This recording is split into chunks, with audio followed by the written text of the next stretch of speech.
내 안에 하나님으로 가득하게 하소서라는 제목으로 오늘 말씀 증거하겠습니다. 우리 지난주에는 여름 성경학교 VBS가 있었습니다. 여러분의 기도와 섬김으로 VBS가 은혜롭게 맞춰졌습니다. 2박 3일 동안 많은 아이들이 변화되는 것을 저는 보았습니다. 교회는 다니지만 하나님 살아계시는 것을 확신하지 못했던 아이들이 하나님이 살아계심을 믿고 표정이 바뀌고 또 태도가 바뀌는 것을 보았습니다. 우리 캔디, 우리 오영옥 집사님 딸 캔디는 교회는 와도 예배를 드리거나 찬양을 드리지 않았어요. 왜냐하면 예배의 대상이신 하나님이 살아계신다라는 것을 믿지 못했기 때문입니다. 그런데 이번 VBS를 통해서 하나님이 살아계시는 것을 믿게 되었습니다. 그리고 나서 예배 시간에 찬양을 하고 율동하는 것을 저는 보았습니다. 집에 가서 엄마한테 성경책을 달라고 하면서 성경책을 읽기 시작을 했대요. 그리고 숙제로 줬던 성경 암송을 모조리 세 구절 다 완벽하게 암송하게 되었다라는 것입니다. 캔디가 은혜를 받고 하나님께 마음의 문을 열고 나서 캔디 마음속에 놀라운 변화가 일어나게 된 것이죠. 다음 주 이제 이번 주 목요일에서 토요일까지 있는 N세대 직업찾기 캠프에 캔디가 또 참가하기로 이렇게 결정을 또 했다고 합니다. 재승이는 지난 VBS 때 보조교사로 참여를 했습니다. 재승이도 하나님을 믿지 않은 채로 교회를 다녔어요. 교회를 다녔지만 하나님을 믿지 않았어요. 근데 VBS 성경 공부 시간에 성경 공부를 인도하시는 목사님을 그렇게 도와줬다고 합니다. 그 성경 공부 시간에 하나님이 살아계시는 것을 의심하는 학생이 있었대요. 근데 재승이가 목사님을 도와서 그 학생이 예수님을 믿도록 도와줬다는 것입니다. 나중에 이 조희창 목사님이 저에게 찾아오셔서 이렇게 물었어요. 목사님, 재승이 어떤 학생이에요? 이렇게 묻더라고요. 그래서 왜 그렇습니까? 그랬더니 교회에 이렇게 믿음이 좋고 훌륭한 고등학생이 있는지 몰랐습니다. 재승이가 나를 도와서 그 성경 공부 그 시간에 의심하는 많은 학생이 예수를 믿게 되었다고 저한테 칭찬하며 이야기하는 걸 제가 들었어요. 그뿐만이 아니라 태연이라고 하는 내 학생이 있었습니다.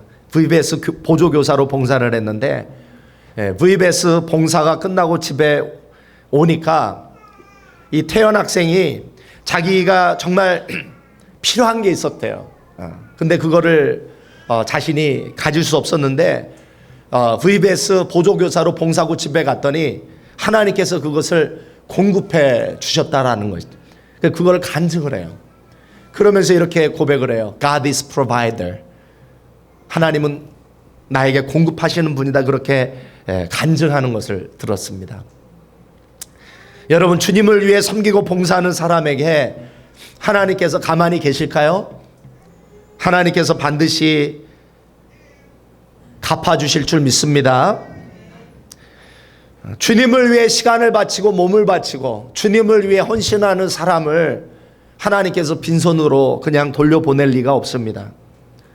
그 외에도 이 VBS를 통해서 하나님께서 얼마나 많은 것을 역사해 주셨는지 그 간증할 것이 너무나 많은 것이죠.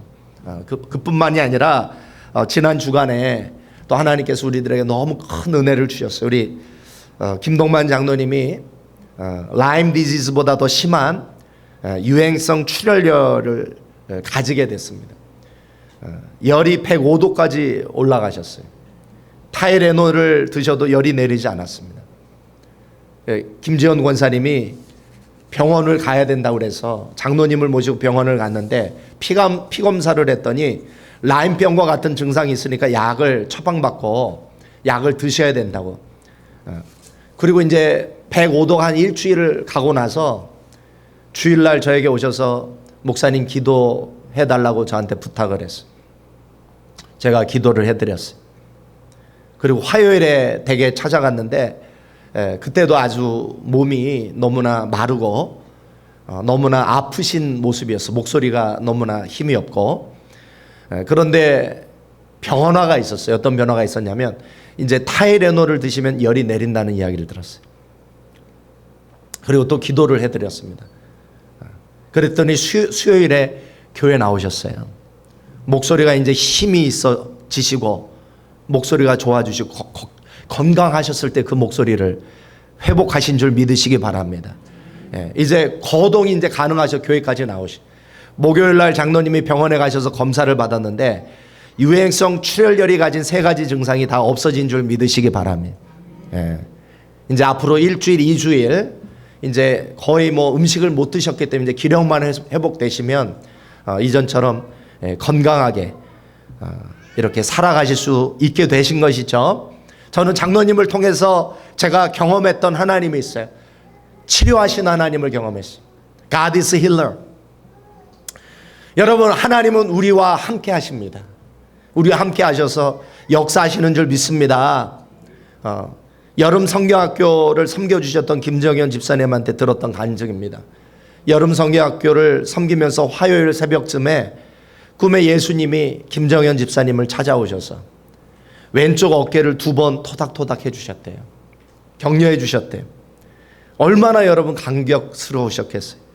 꿈에서 깨고 나니까 너무 기뻐서 감격해서 우셨다는 이야기를 들었습니다.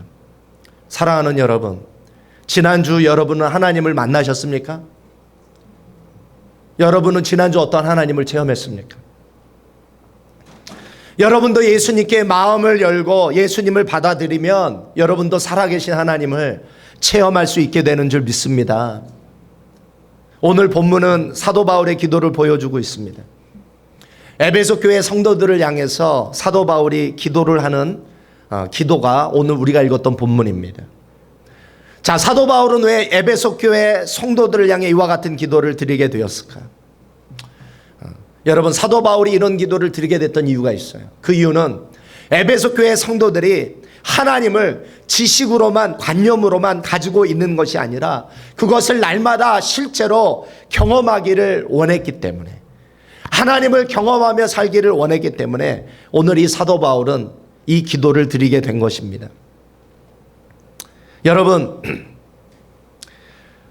우리가 예수님을 믿고 우리 예수님을 우리의 마음에 모셔드리게 되면 누구나 이 하나님을 날마다 체험할 수 있게 되는 줄 믿습니다. 하나님은 관념이 아니라 실제예요. 하나님은 우리 머릿속에 계시는 분이 아니라 우리와 함께 살고 계시는 분인 줄 믿습니다. 이것이 사도 바울만의 기도일 수는 없습니다. 사실은 여러분을 향한 또한 저의 기도 제목이기도 합니다. 여러분, 교회 생활이라는 것은 다른 것이 아닙니다. 우리가 모일 때 교회 생활은 우리가 경험한 하나님을 나누는 삶이라고 이야기할 수 있습니다. 교회에서 성경을 통해 하나님이 어떤 분인지 배우고 그것을 우리 삶 가운데 날마다 실제로 경험하는 것을 우리가 나눌 때 그것이 바로 살아있는 교회인 줄 믿습니다. 그것이 바로 신앙생활의 전부입니다. 교회 생활에서 이거보다 더 중요한 게 없어요. 하나님을 내가 삶 속에서 경험하고 그것을 우리가 서로 나누는 것.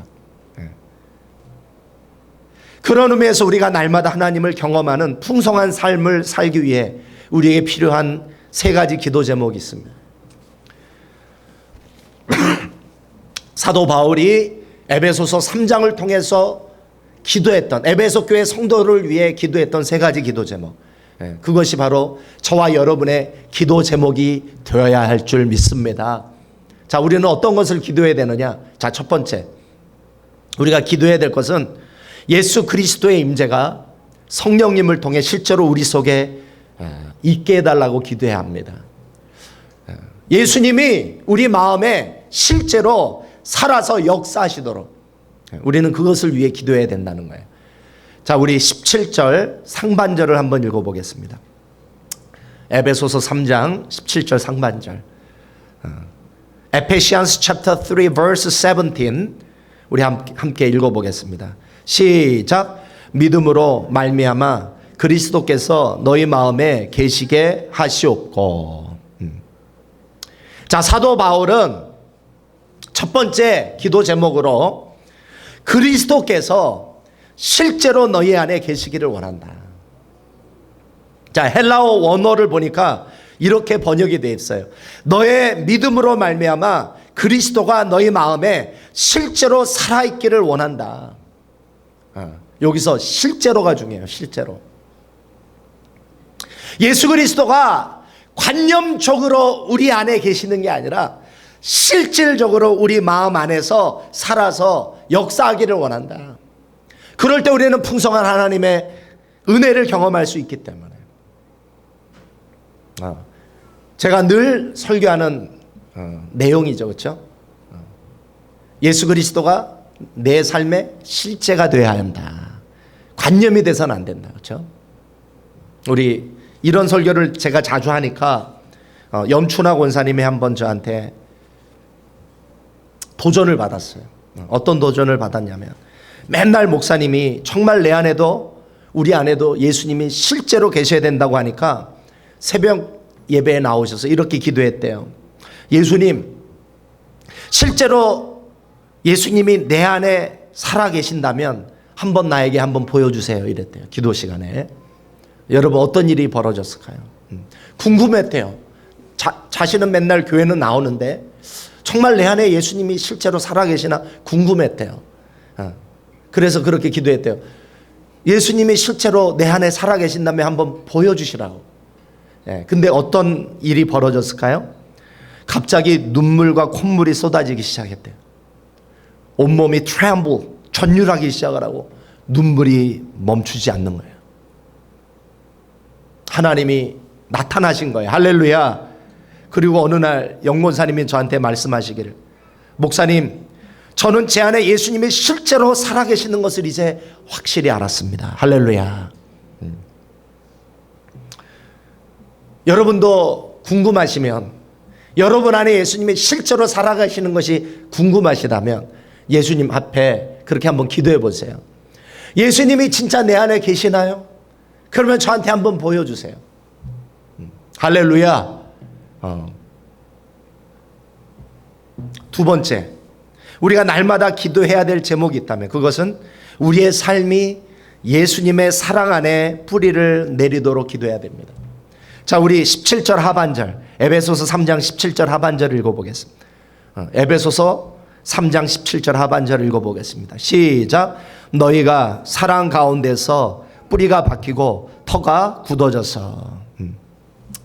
여러분은 하나님 하면 무엇이 떠오릅니까? 하나님 하면 무엇이 떠올라요? 지난 목요일 새신자 성경 공부 때 제가 강의를 했습니다. 우리 새신자 되시는 네 분과 지금 새신자 성경 공부를 하고 있는데, 그 성경 공부 시간에 하나님은 누구냐? Who is God? 제가 두 가지를 가르쳐 드렸어요. 첫 번째, God is justice and love. 하나님은 공의며 사랑이다. 하나님은 공의로우시기 때문에 죄를 견디지 못해 하신다. 그리고 하나님은 사랑이시다. 우리가 예수님을 믿고 하나님의 자녀가 되면, 예수님이 내 안에 들어오시면 우리 안에 하나님의 성품이 생기기 시작을 해요. 하나님의 성품이 뭐라고 그랬어요? 시작. 자, 다시 한번 시작. 공의와 사랑. 예수님을 믿으면 내 안에 어떤 성품이 생겨요? 시작. 공의와 사랑. 자, 우리 삶의 목적이 있습니다. 하나님이 우리를 창조하신 목적이 있어요. 하나님이 우리가 어떻게 살기를 원하시느냐? 한번 따라해 보시겠습니다. 사랑을 받고 사랑하며 살기를 원하신다. 만약 여러분의 삶이 사랑으로 충만한 삶을 살고 있다면 여러분은 구원을 완성한 사람이에요. 여러분은 인생을 완성한 사람이에요. 여러분은 천국에 갈 필요가 없어요. 왜? 지금 천국을 살고 있기 때문에. 할렐루야. 저는 우리 중앙교회 모든 성도들이 사랑으로 충만한 삶을 살기를 주님의 이름으로 소망합니다. 인생의 위기, 인생이 불행한 이유는 내가 사랑을 받지 못하고 사랑하지 못하며 사는 것, 그게 인생의 위기입니다. 인생의 최대 위기는 사랑 결핍입니다. 내면의 사랑이 결핍이 되면 쉽게 중독에 빠집니다. 쉽게 타락합니다. 쉽게 인생에 질병이 생깁니다. 인생이 불행한 것은 사랑이 결핍됐기 때문입니다. 여러분의 인생을 완성시키는 것은 오직 사랑밖에 없는 줄 믿습니다. 여러분을 행복하게 만들 수 있는 것은 오직 사랑밖에 없는 줄 믿으시기 바랍니다. 우리가 예수님을 믿게 되면 예수님이 우리의 인생의 문제를 해결해 주십니다. 예수님이 우리의 인생을 어떻게 해결해 주실까? 여러분, 우리가 예수님을 신뢰하고 믿게 되면 예수님이 당신의 사랑으로 우리의 내면을 고쳐주세요. 여러분, 우리가 웃고 있고 우리가 멀쩡한 것 같지만 하나님이 보실 때 저와 여러분은 다 환자인 줄 믿습니다. 다 환자예요. 속이 다 썩었어요. 상처받고 배신당하고 저와 여러분의 속이 다 상했어요. 하나님이 보실 때 다 저와 여러분 환자인 줄 믿습니다. 왜 환자라고 하니까 얼굴이 왜 안 좋아지세요 갑자기? 자, 여러분, 저와 여러분이 예수를 믿고 가장 먼저 받아야 될 게 있어요. 그것이 바로 내적 치유입니다. 내적 치유, inner healing. 예수님을 믿고 깊이 기도하다 보면 예수님이 내가 잃어버린 기억을 회복시켜 주세요. 내 내면의 그 깊은 무의식 속에 상처를 보게 해주세요. 내가 기억하지 못하지만 내가 상처받았던 그 순간을 보게 해주세요. 여러분, 회복은 인정하는 데서 시작이 돼요. 하나님, 그렇습니다. 나는 죄인입니다. 나는 상처가 많습니다. 나는 영적인 환자입니다. 그걸 인정할 때부터 치유가 시작이 돼요. 그리고 예수님이 내가 기억하지 못하지만 내가 상처받았던 그 순간을 보게 해주십니다. 내가 기억하지 못하지만 내가 혼자 두려워했던 그 순간을 보게 해주십니다. 혼자 외로워 울고 있던 그 순간을 보게 해주십니다. 누군가에게 거절당해 상처받았던 그 순간을 또한 보게 해주십니다. 그리고 예수님이 말씀하십니다. 내 아들아, 내 딸아, 네가 상처받았던 그 순간에, 네가 거절당했던 그 순간에, 네가 외로웠던 그 순간에 나도 너와 함께 있었단다. 우리 내면의 사랑 결핍은 오직 예수님의 사랑으로만 치유될 수 있는 줄 믿으시기 바랍니다. 우리의 내면이 건강해질 수 있고 우리가 다른 사람을 용납하고 용서하고 사랑할 수 있는 사람이 되기 위해서 우리는 먼저 우리의 내면이 예수님의 사랑에 깊이 젖어야 할 줄 믿습니다. 저와 여러분이 예배 시간에 오셔서 정말 간구해야 될 게 있다면 그것은 바로 주님의 사랑인 줄 믿습니다.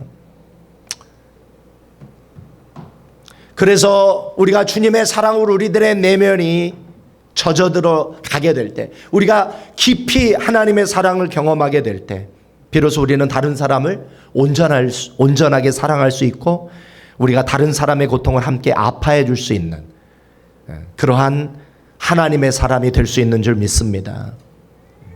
사랑은 인생의 완성이요, 사랑은 구원의 완성이기 때문에.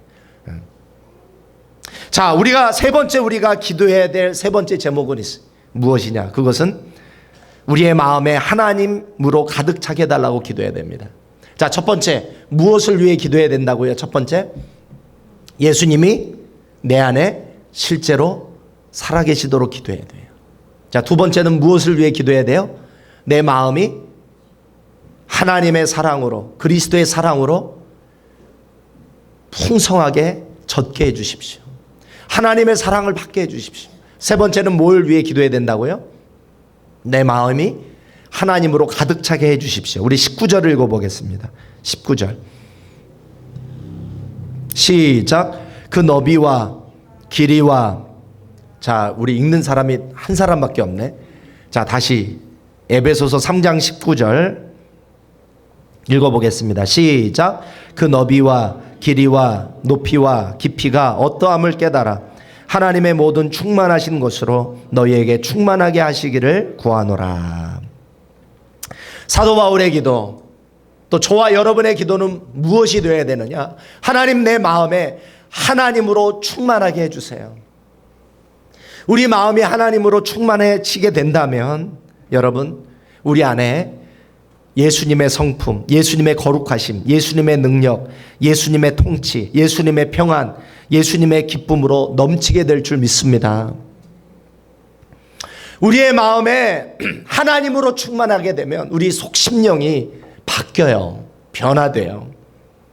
우리의 마음에 모든 교만, 불순종, 모든 죄악이 떠나갑니다. 그리고 비로소 우리는 예수님을 닮게 되는 거예요. 여러분, 예수님을 닮기를 원하시는 분만 아멘 하시기 바랍니다. 그러면 뭘 위해 기도해야 돼요? 하나님, 내 마음에 하나님으로 가득 차게 해주십시오. 그런데 우리 현실은 어떻습니까? 우리는 교회도 다녔고 예수 믿은 지 오래됐습니다. 그런데 우리들의 내면은 어떻습니까? 하나님 말씀과 너무가 거리가 먼 것을 발견합니다. 내 마음이 하나님으로 충만한 게 아니라 우리의 마음이 교회를 떠나고 뒤돌아서면 미움, 질투, 염려, 걱정, 후회, 어둠으로 가득 차 있는 내 모습을 발견하게 됩니다. 집에 돌아가서 보면 내 마음이 쩍쩍 갈라져 있어요. 내 마음이 메말라 있습니다.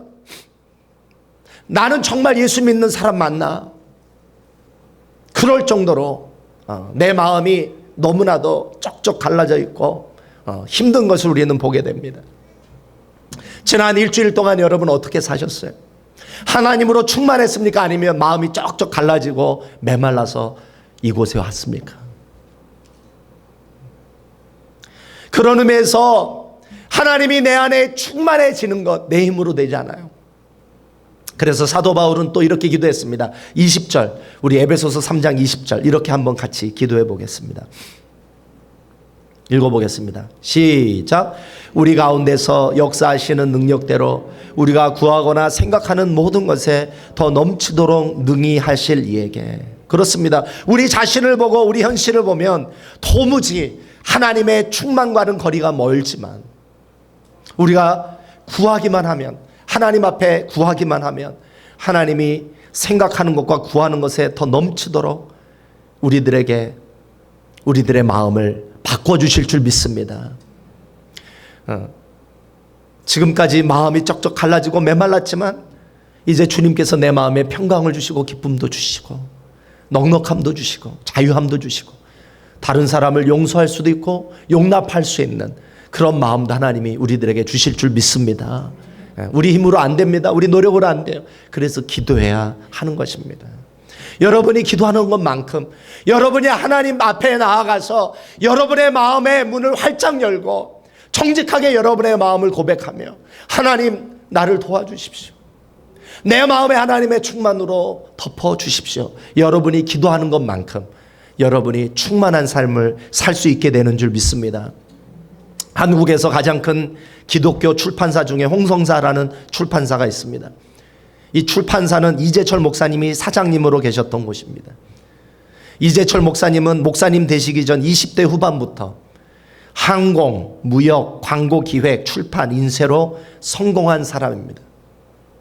항공 부분에서만 하루에 벌었던 돈이 48평형 반포 아파트 한 채 반을 살 수 있는 돈을 매일 벌었대요.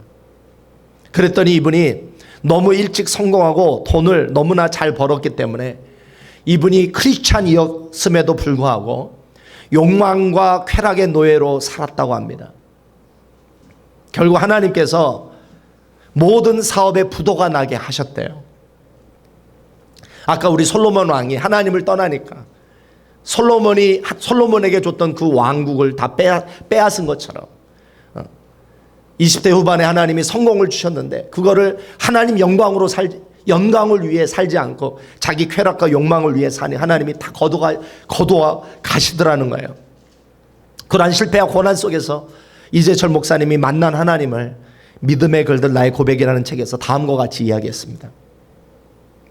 나는 그 당시에 좋지 못한 습관을 가지고 있었습니다. 술을 먹고 아무리 밤늦게 들어가도 반드시 배를 눌렀습니다. 그래서 가족을 깨운 다음 다시 저녁 식사를 한 후에 잠자리에 들었습니다. 그런데 이상하게도 그날 새벽 문 앞에 섰을 때 배를 누르고 싶은 생각이 없었습니다. 그리고 자동차 키홀더에 마치 장식품처럼 매달려 있기만 하던 아파트 열쇠가 생각이 났습니다. 나는 열쇠를 꺼내야 문을 열고 들어갔습니다. 아무리 내가 들어오는지를 모르고 있었습니다. 내 방으로 들어가자 아내가 엎드린 자세로 잠들어 있었습니다. 머릿맡에 성경이 펼쳐져 있는 것으로 보아 나를 기다리면서 성경을 보다가 잠든 것이 분명했습니다. 그런데 아내의 얼굴 아래에 하얀 노트 한 권이 깔려 있는 것이 보였습니다. 왠지 그것을 보고 싶은 마음이 든 나는 아내가 깨지 않도록 조심스레 그 노트를 꺼내었습니다. 거기에는 이런 글이 쓰여 있었습니다. 아내의 일기입니다. 나는 오늘도 버스를 타고 수유리 너머로 갔다. 시골길을 하염없이 걸으면서 오늘도 역시 어김없이 죽음을 생각했다. 약을 먹고 죽을까 아니면 손목을 그어 죽을까. 그러나 그것은 내가 취할 길이 아님을 나는 다시 한번 더 확인하고 되돌아왔다. 나를 살리기 위해 십자가에서 돌아가신 주님께서 주님의 뜻을 위해 내게 주신 남편이므로 나는 사랑해야만 한다. 나는 할 수 없지만 주님께서 사랑하라 명령하심으로 나는 사랑해야만 한다. 주님 도와주세요. 나의 약함을 주님께서 잘 아시잖아요. 그 노트는 여기저기 눈물로 얼룩져 있었습니다. 나는 그 글을 읽는 동안 심장이 멎는 것 같았습니다. 그리고 귀에는 큰 북소리가 둥둥 울려 퍼지고 있었습니다. 다리가 심하게 저려오기 시작했습니다. 나는 그 글을 몇 번이고 계속해서 읽었습니다. 아무리 보아도 내가 잘못 본 것이 아니었습니다. 나는 그 노트를 본래 있던 자리에 그대로 내려놓았습니다. 그리고 서재에 들어가 문을 걸어 잠그고는 한없이 울었습니다. 헛된 욕망과 쾌락에 노예된 나의 삶 때문에 사랑하는 아내가 죽음을 생각하고 있다는 사실도 알지 못한 채 내 아내야말로 이 세상에서 제일 행복한 여자요, 나야말로 가장 이상적인 남편이며 멋진 남자라는 착각 속에 빠져 있었던 내 자신이 너무 한심해서 울지 않을 수 없었습니다. 나는 뜨거운 눈물을 흘리며 옛날에 그 순수했던 믿음을 되찾게 해달라고 기도드렸습니다. 그러나 내 마음은 괴롭기만 했습니다. 숱한 배신의 삶으로만 일관해온 나같이 추하고 역겨운 죄인의 기도를 하나님께서 들어주실 리가 만무하리라 생각되었습니다. 나는 이미 하나님으로부터 버림받은 영혼, 아니 저주받은 영혼이라 생각되었습니다. 그래서 울지 않을 수 없었습니다. 도대체 얼마나 울었을까? 누군가가 등 뒤에서 나를 포근히 감싸주는 것을 느꼈습니다. 혹시 나의 울음소리를 듣고 잠을 깬 아내인가 돌아보았지만 아무도 없었습니다. 착각이었나 보다. 다시 눈을 감았습니다. 그 순간 누군가가 또 나를 감싸주었습니다. 조금 전보다 그 포근함이 더욱 또렷했습니다. 다시 되돌아보았지만 여전히 아무도 없었습니다. 이상스럽게 생각하며 또다시 눈을 감았을 때 내 마음속 저 깊은 곳에서부터 세미한 음성이 울려왔습니다. 나의 사랑하는 제철아, 나는 단 한 번도 너를 버린 적이 없단다. 나는 깜짝 놀랐습니다. 그 음성은 계속되었습니다. 네가 나를 버리던 그 순간에도 나는 줄곧 너와 함께 있었단다. 앞으로도 나는 영원토록 너와 함께 할 것이다. 나는 너를 사랑하기 때문이다. 사랑하는 여러분, 우리가 진정 필요한 것은 다른 것이 아닙니다. 우리가 하나님의 사랑을 경험하는 것인 줄 믿습니다. 저와 여러분이 하나님의 사랑을 경험할 수만 있다면 저와 여러분도 변할 수 있습니다. 바뀔 수 있습니다. 하나님의 사람이 될 수 있는 줄 믿습니다. 오늘 이 시간 우리의 마음의 문을 여십시다. 그리고 우리를 사랑하시는 그 주님의 사랑을 받아들입시다. 우리 마음 안에 하나님이 계시는 공간이 있기만 한다면, 하나님의 사랑을 진심으로 받아들일 수 있는 내 마음의 공간이 있기만 한다면 우리는 그 하나님의 사랑을 경험할 수 있고 우리도 변화될 수 있는 줄 믿습니다. 오늘 이 시간 우리 함께 기도하겠습니다. 하나님, 이 시간 하나님의 사랑을 경험하게 해달라고, 이 시간 내 마음의 문을 열고 하나님 내 마음에 들어오셔서 나에게 사랑한다고 고백해 주시고 나를 사랑하신다는 하나님의 고백을 들을 수 있게 해주시고 오늘 이 시간 하나님의 사랑을 깊이 체험하게 해주십시오. 경험하게 해주십시오. 우리 함께 기도하겠습니다. 아버지 하나님, 교회도 다녀보고 예수님을 믿는다고 하고 성경도 읽어보고 공부도 해봤지만 변화되지 않는 나 자신을 발견합니다. 마음은 여전히 쓸쓸하고 외롭고, 마음은 여전히 어렵고, 마음은 여전히 메마르고, 마음은 전혀 행복하지 못한 나 자신을 발견합니다. 아버지 하나님, 그 무엇도 나를 채울 수 없고, 그 무엇도 나를 변화시킬 수 없고, 그 무엇도 나를 행복하게 만들 수 없습니다. 오직 하나님의 사랑만이 나를 바꿀 수 있습니다. 오늘 이 시간 내 마음의 문을 열고 하나님 내 마음에 들어오셔서 내 마음에 사랑을 부어주시고 오늘도 내 마음에 하나님의 사랑으로 충만히 젖는 오늘 이 아침이 될 수 있도록 인도하여 주시옵소서.